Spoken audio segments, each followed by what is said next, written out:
Labi selamat linguna latai, salam sawujud karinda malempang, adil kataino, pacuramin kasaruga basengat kajubata, arus. Hai semuanya, perkenalkan nama saya Maria Carolina dengan NIM 2030 2020 4016.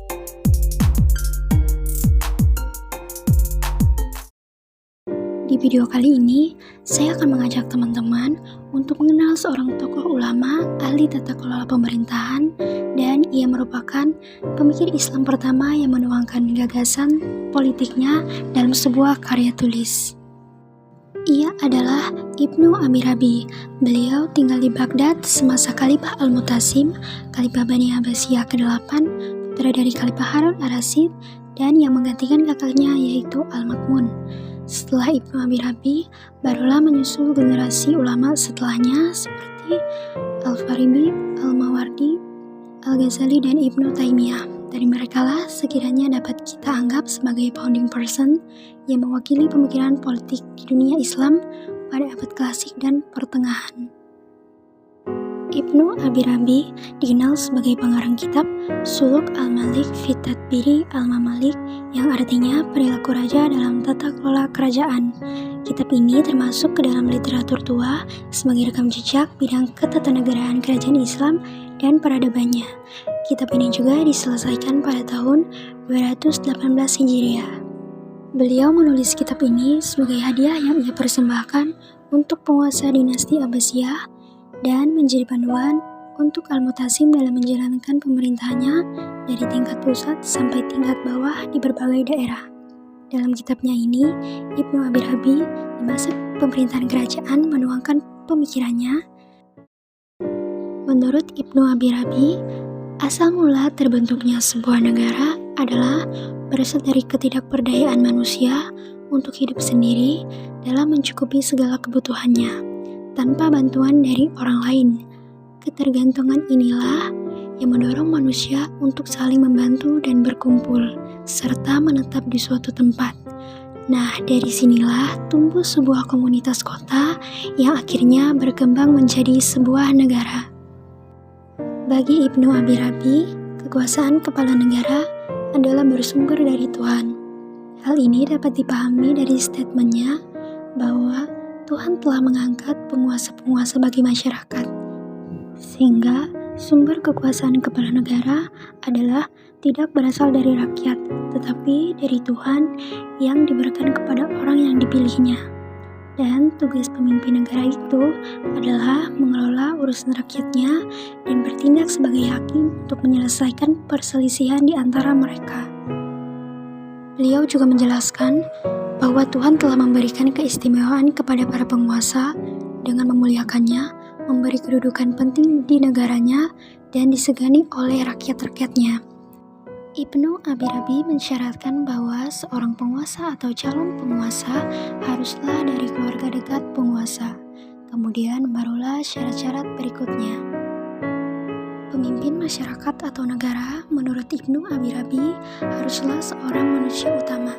Baginya, manusia utama itu adalah mereka yang memenuhi kriteria, yaitu mempunyai kemampuan untuk mewujudkan kebahagiaan, sehat tubuhnya, mempunyai pemahaman dan penelaah yang baik terhadap pendapat ulama yang mengetahui kandungan kitab suci, daya ingatnya baik, dan tidak melupakan ilmu pengetahuan yang diperolehnya, kemudian memiliki tingkat kecerdasan dan ketajaman berpikir yang baik saat menghadapi suatu masalah, berkemampuan olah vokal dengan baik, mencintai ilmu dan suka belajar, serta mengambil pelajaran dari setiap kejadian, tidak mempunyai karakteristik yang buruk, dan membenci sesuatu yang dapat mengakibatkan buruk bagi dirinya. Berjiwa besar, mencintai kemuliaan dan menjaga dirinya dari segala sesuatu yang membawa keburukan, mencintai keadilan, kejujuran, dan orang-orang yang adil dan jujur, serta membenci kepalsuan dan kebohongan. Percaya diri untuk merealisasikan cita-citanya, tidak takut mati, dan tidak punya jiwa yang lemah, memandang rendah dunia dan hal-hal yang membawa kepada nilai-nilai keduniaan yang fana. Dalam pandangan politiknya, Ibnu Abi-Rabi mengatakan bahwa sebuah negara dapat berdiri tegak, kuat, dan stabil jika komponen-komponen penting diperhatikan, yaitu raja, rakyat, keadilan, dan pengelolaan pemerintahan. Menurutnya, seorang raja setidaknya harus memenuhi 6 kriteria. Yang pertama, dari segi keturunan, ia harus berasal dari keluarga raja dan dekat hubungan kekerabatannya dengan raja sebelumnya. Yang kedua, mempunyai cita-cita yang tinggi yang dapat dibina melalui pendidikan akhlak. Yang ketiga, berpendirian tegas yang bisa dibina melalui penelahan dan pembahasan tentang pola-pola pengelolaan negara yang dilakukan oleh para raja sebelumnya. Yang keempat, tegar saat menghadapi kesulitan. Yang kelima, memiliki sumber finansial yang cukup. Dan yang keenam, mempunyai pembantu-pembantu yang jujur.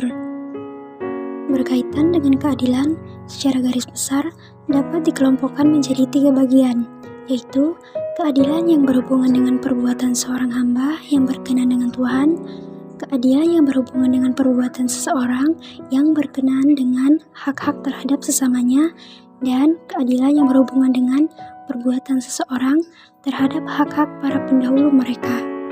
Kemudian, agar kekuasaan dan pengelolaan pemerintah berjalan secara efektif dan efisien, penyelenggara negara harus memperhatikan hal-hal, yaitu tidak mengangkat pejabat negara yang tidak memiliki integritas kepribadian yang memadai dan membahayakan kerajaan, kemudian tidak meminta fatwa atau saran kepada orang yang tidak dapat dipercaya, yang dapat membawa kehancuran negara, tidak menyimpan atau menyampaikan rahasia kepada orang yang tidak dapat dipercaya, tidak minta bantuan kepada orang yang tidak memiliki kemandirian yang dapat merusak urusannya, kemudian tidak meremehkan pejabat-pejabat negara yang menunjukkan kelemahan pemikirannya, dan tidak memberi tugas kepada orang-orang yang bodoh atau tidak mampu yang dapat berakibat buruk. Ibnu Abi-Rabi juga menyarankan pembagian jam kerja seorang raja. Dimulai awal hari waktunya untuk berzikir, setelah itu untuk meninjau berbagai urusan pemerintahan, kemudian di siang hari untuk makan dan beristirahat, lalu di sore hari adalah waktu untuk bersantai dan bersenda gurau. Ibnu Abi-Rabi menyatakan dalam menjalankan pemerintahan, raja memiliki 2 jenis pembantu. Pembantu yang pertama dalam hal pemerintahan berupa para menteri, sekretaris, para penulis, dan pegawai. Yang kedua, raja juga memiliki pembantu secara pribadi, yaitu dokter atau tabib, astrolog, ahli dalam astrologi, peramal bintang, dan juga juru masak. Menurut Ibnu Abi-Rabi, bentuk pemerintahan yang terbaik adalah pemerintahan monarki, yaitu pemerintahan yang berpusat pada satu individu, yaitu seorang raja. Hal ini didasarkan dengan pertimbangan dengan banyaknya pemimpin akan dapat melumpuhkan politik pemerintahan dan menimbulkan kekacauan. Hal ini juga didasarkan dengan beberapa pertimbangan lain, seperti agar penguasa mempunyai kesempatan yang besar untuk menegakkan keadilan di antara warga negara, dapat menolak kezaliman terhadap orang-orang yang mungkin dianiaya, mendorong warga negara untuk mewujudkan tujuan yang luhur, sehingga setiap orang dapat bekerja untuk kepentingan dirinya dan kepentingan masyarakat. Berbagai peristiwa kekerasan, politik uang, dan korupsi sangat mendominasi kehidupan politik di Indonesia. Peristiwa tragis juga pernah terjadi. Kerusuhan disertai penjarahan, penganiayaan, dan pemerkosaan pada Mei 1998.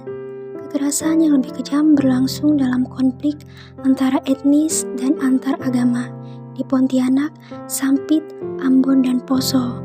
Semua itu meninggalkan korban, trauma psikologis, pengungsian, dan penderitaan berkepanjangan. Semua kejadian itu tidaklah terjadi secara spontan atau peristiwa insidental belaka. Namun, di balik peristiwa tersebut tidak lepas dari praktik politik kekuasaan kelompok tertentu. Sangat sulit apabila tragedi-tragedi itu tidak dikaitkan dengan pertarungan elit politik untuk memperebutkan kekuasaan. Meskipun demikian, rekayasa politik tidak akan memancing kekerasan dengan mudah jika tidak ada masalah-masalah yang melilit mereka sebelumnya. Seperti masalah ketidakadilan dan kebencian korban ketidakadilan yang membuat mereka semakin termarginalkan, kesenjangan ekonomi antara si kaya dan si miskin terlalu jauh, persoalan-persoalan sosial yang semakin kompleks dan berimbas pada kebijakan yang tidak populis, seperti banyaknya anak-anak yang putus sekolah, bertambahnya pengangguran, meningkatnya kemiskinan, dan penggusuran. Masalah lainnya yang sering terjadi di Indonesia ketika memasuki masa pemilu adalah adanya praktek politik uang yang biasa digunakan untuk meraih kekuasaan atau untuk melanggengkan kekuasaan. Hal ini bisa kita lihat dalam proses pilkada di daerah-daerah yang syarat dengan politik uang. Etika politik yang telah diungkapkan dan dibangun oleh Ibnu Abi-Rabi sangatlah ideal dalam kehidupan berpolitik. Meskipun ada beberapa pemikiran yang apabila diterapkan di negara Indonesia yang menganut sistem demokrasi dan bukan negara Islam, tidak dapat dilaksanakan atau membutuhkan reinterpretasi ulang. Dari berbagai syarat yang diajukan oleh Ibnu Abi-Rabi, bagi seorang pemimpin, rasanya sangat sulit untuk diwujudkan atau dimiliki oleh satu orang. Tapi setidaknya ada beberapa konsep umum yang sangat ideal untuk diterapkan dalam kehidupan politik, yaitu kapabilitas pribadi pemimpin, keadilan, kejujuran, penyampaian amanat pada haknya, apresiasi terhadap keilmuan, dan membela kepentingan rakyat banyak di atas kepentingan pribadi dan golongan.